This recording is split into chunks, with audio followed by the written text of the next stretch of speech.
Hello everyone, मैं आशा reaction में आप सबकी स्वागत करती हूँ। आज का रिएक्शन है हमारे रिकॉर्डिंग दीदी के ऊपर। शुरू से रिकॉर्डिंग देवी ने अंशु के साथ बातें की एक रिकॉर्डिंग डाली थी, जिसमें साफ समझ में आ रहा था कि वो अंशु को मैनिपुलेट करती है। उनकी रिकॉर्डिंग से यही लग रहा था कि उन्होंने वहाँ पर जासूस छोड़ा था जो टाइम में वहाँ का सारी खबरें उनको दे। अंशु ये काम बखूबी कर भी रही थी। सबसे पहले उनकी घर छोड़ने की, सबसे पहले दीदी ने कहा अंशु को वहाँ से भेज रहे थे तो मैं अकेले वहाँ पर कैसे रहती, इसलिए मैं वहाँ से निकल गई। फिर बाद में बोलती है उन लोगों ने मुझे निकाला।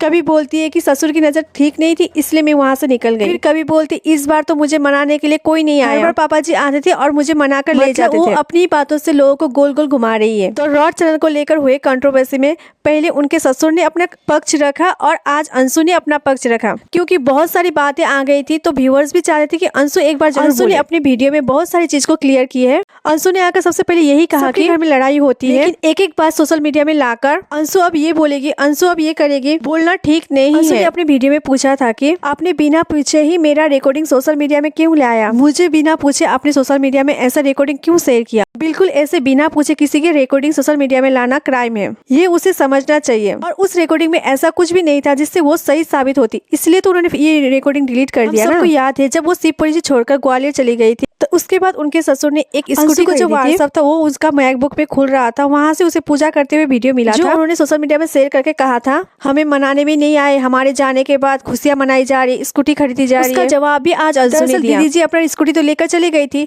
तो उनको ससुर को पल्सर चलाना नहीं आता है, कार चलाना भी नहीं आता है, तो वो ऑफिस कैसे जाए, पैदल जाए। तो स्कूटी तो उनकी उन्होंने ली थी, आपने भी तो कार ली थी। इसका वीडियो आपने काफी दिन के बाद डाला था। भी तो समझना चाहिए कि उस बुढ़े माँ बाप को कुछ सामान लेने की हक है, और हर बार कंट्रोवर्सी करके आप उन्हें सवालों के घेरे में डाल देते हो।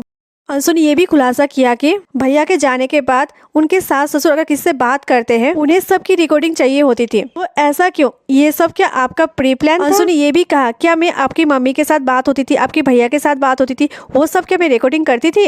अंशु ने ये भी बताया कि रिकॉर्डिंग देवी की ये सब रिकॉर्डिंग डालने की आदत से अंशु को पहले एक स्कूल से निकाल दिया गया है। इससे पहले जब दीदी ने उनके ससुर की स्कूटी खरीदने वाला वीडियो डाला था, तब अंशु की किसी सहेली का नंबर दिख रहा था, जिसके बाद से उस लड़की के पास हजारों फोन आए थे। अंशु की काफी प्रॉब्लम फेस करनी भी पड़ी। अंशु को लास्ट में स्कूल से निकाल दिया गया था। इससे तो यही समझ में आ रहा है अगर अंशु को रखना होता सोशल मीडिया में सारी बात, तो इतनी बड़ी बात रखकर वो सोशल मीडिया में व्यूज गेन कर सकती थी। तो आज भी अगर वो बोली है तो भाभी की प्रवोक की वजह से ही बोली है।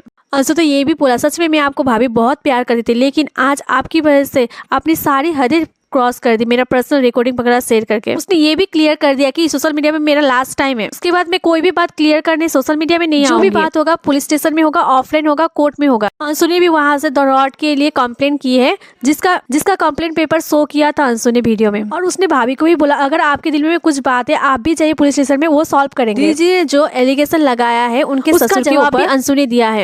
उसने बोला अगर आपको ऐसा लग रहा था पापा जी से तो आप अपनी मम्मी को बताती, अपने घर वाले को बताती, आप दोबारा उसी घर में तो बहू बनकर वापस नहीं आती। अंशु ने ये भी क्लियर किया अगर आपको इतना ही इनसिक्योर फील होती थी घर में, सूरज भैया का जाने का 3 दिन में फिर से जोड़ी बांधने की बात क्यों करती आपकी मम्मी ने। आज अंशु ने अपनी सारी बात पॉइंट टू पॉइंट रखी थी।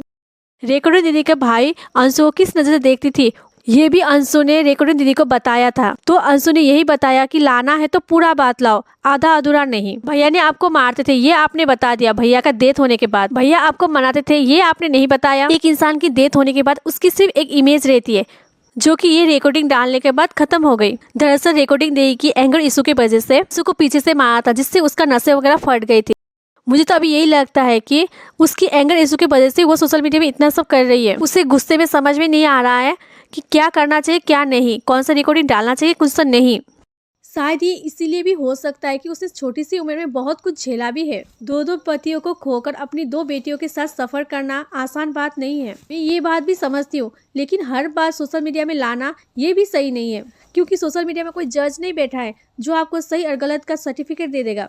अंशु खुद भी ये बोल रही थी मैंने कभी सोचा नहीं था कि मैं आपके बारे में ये सब बोलूंगी सोशल मीडिया पे। अंशु ने ये भी बताया कि उसके घर के सामने कोई विधवा औरत थी जो समझाने के लिए आई थी दीदी को, लेकिन दीदी ने उसके साथ भी बदतमीजी से व्यवहार की। अंशु ने भी अपने वीडियो में कार एक्सीडेंट की बात की, जहाँ तक पता लगा है कि दीदी का कार एक्सीडेंट होकर आगरा में पड़ा हुआ है। इस बात की पुष्टि सबसे पहले उनके ससुर ने किया था अपने वीडियो में।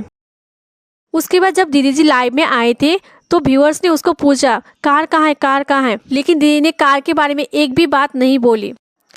लेकिन दीदी ने ये अपने वीडियो में ये एक्सेप्ट कर लिया है कि अंशु को जो स्ट्राइक मिला था उन्होंने दिया है। अंशु की वीडियो के बाद दीदी का कोई भी वीडियो नहीं आया है, अभी दीदी का पक्ष आना बाकी है। दीदी का वीडियो आने के बाद उस विषय में भी बात करेंगे। देखिए ये सब पारिवारिक मामला है, इस विषय में कौन सही है कौन गलत है ये बताना मुश्किल है, क्योंकि हम लोग जितना ब्लॉग में देखते हैं उस हिसाब से रिएक्शन देते हैं। इस सब से इतना समझ में आ रहा है दीदी ने बहुत सारा चीज अपने हाथों से खुद खराब किया है। एक पक्ष पूरा सही और एक पक्ष पूरा गलत नहीं।